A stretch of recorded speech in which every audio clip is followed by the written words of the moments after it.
Hello again, everybody. This is Mr. Everything, and I am coming back at you with another Wargaming and Miniature video.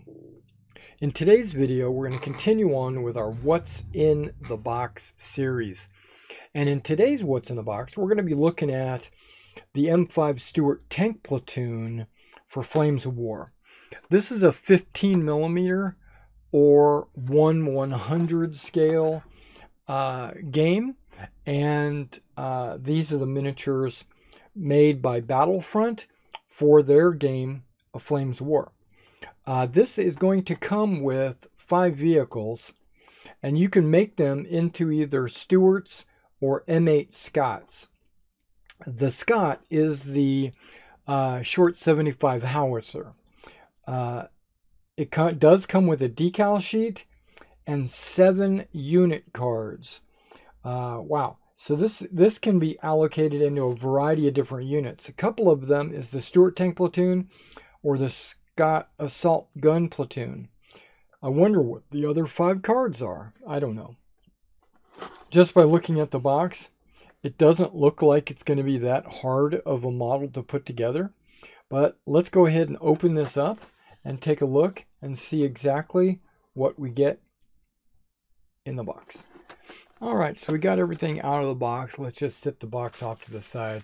One thing I want to say is they did include some filler, mainly to keep everything nice and tight. I do appreciate that from Battlefront.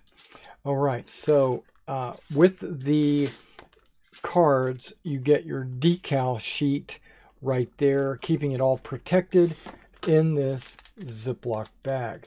So we're going to look at the cards first.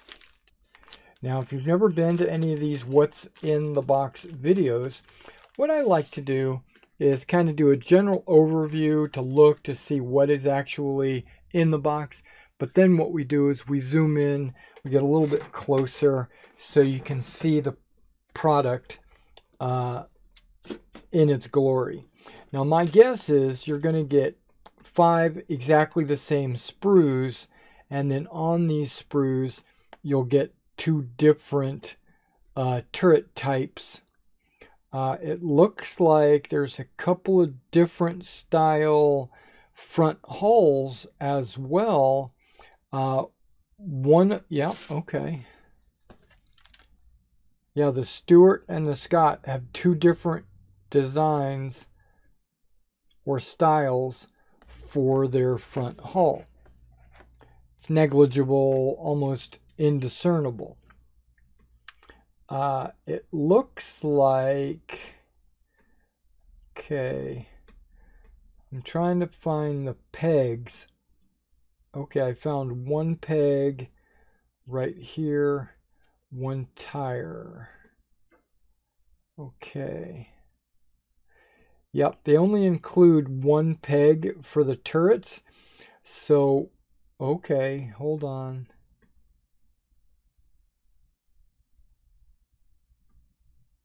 Yeah, okay. So they include both turret bottoms, and but only 1 of the pegs, which is right here, which I've transitioned away from using the pegs and starting to use magnets. If I include a magnet in this hole here, I could build both turrets and then using a magnet pop it on to the hull. And the only thing that would be inaccurate would be the front hull, like which one is it supposed to be for the M8 or the M5, and that would kind of be a minor difference. But maybe I'll make some as M5, some as M8s. Okay, so my guess is all 5 of these sprues are exactly the same. Yeah, they're all exactly the same. And you even get a sprue of tank commanders. This is, you know, the same tank commander that you see in every tank set that I've seen so far. The Shermans and everybody else. Okay.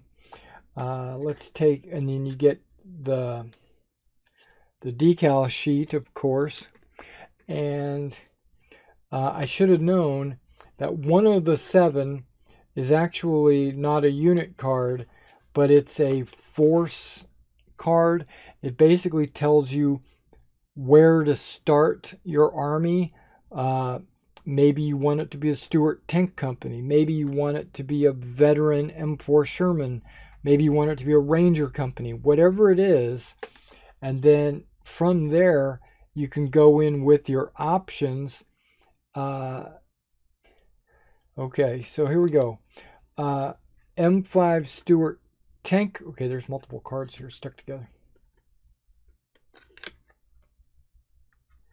Okay, here we go. M5 Stuart tank platoon, but you also get the M5 Stuart tank headquarters, and then of course you get the M8 Scott assault gun platoon, but they also include the stats for the veteran M5 tank headquarters, veteran tank platoon, and veteran assault gun platoon.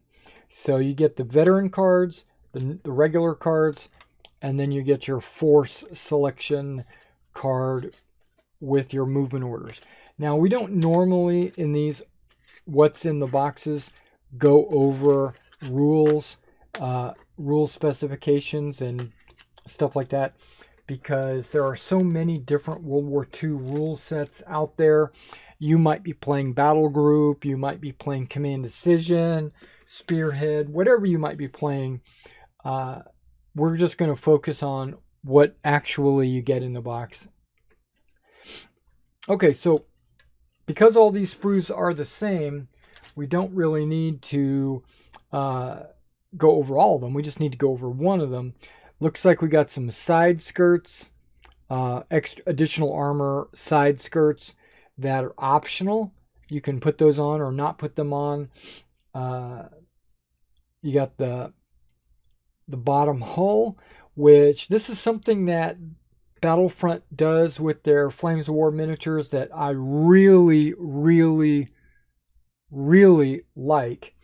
And that is, if you look at the bottom hull, you got 2 holes on this side and you got 3 holes on that side.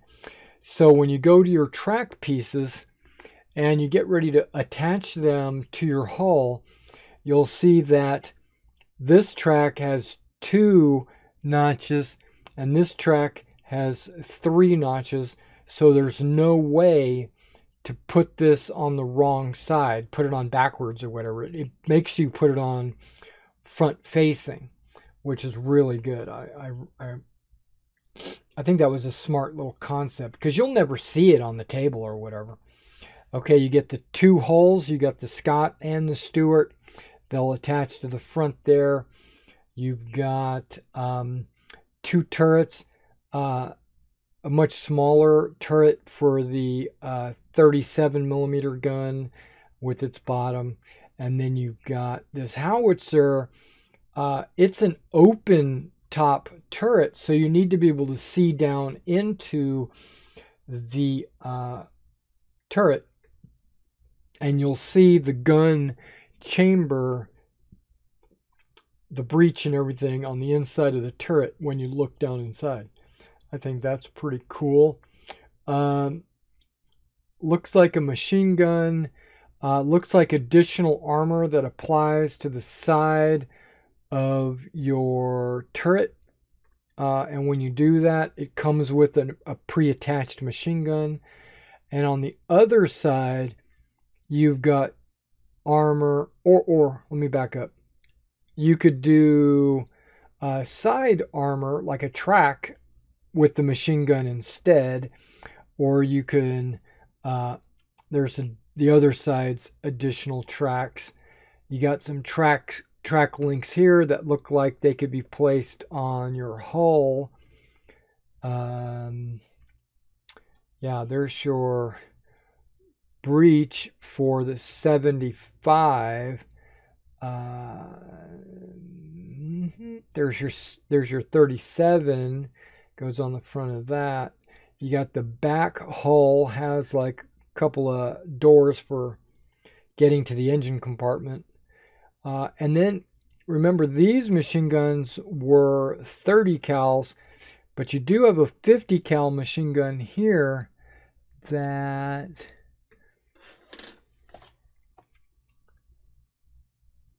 looks like it would be mounted on the back of the Scott. And on the Stuart, you either put the side hull or you put the extra armor. Okay, this is not hull armor, it's armor that goes on the Scott, where this is armor that goes on the Stuart. Okay.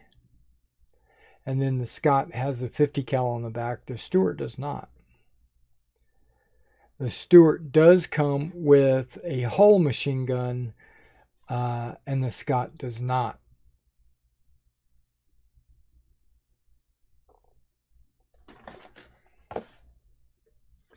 All right, so let's go ahead and zoom in a little bit so you can take a closer look at these models. All right, so you're going to use the same hull for, and you know, with the engine compartment, there's a little shovel on the back. Pretty cool. Then you got your extra armor plates for over the tracks on the sides. And then you get your two different hull fronts, depending on if it's a Scott or a Stuart. The Stuart has the spot for the machine gun. Scott doesn't. There's the extra tracks for the Scott and for the Stuart. There's the gun for the Stuart. This is the machine gun on the side with the tracks. And of course the back hull. And look at the detail on the tracks. Looks really good. And then this is the machine gun on the side if you didn't want to add the tracks. There's the machine gun. And that's the 75 gun itself. All right, so you've seen that. Tank commanders.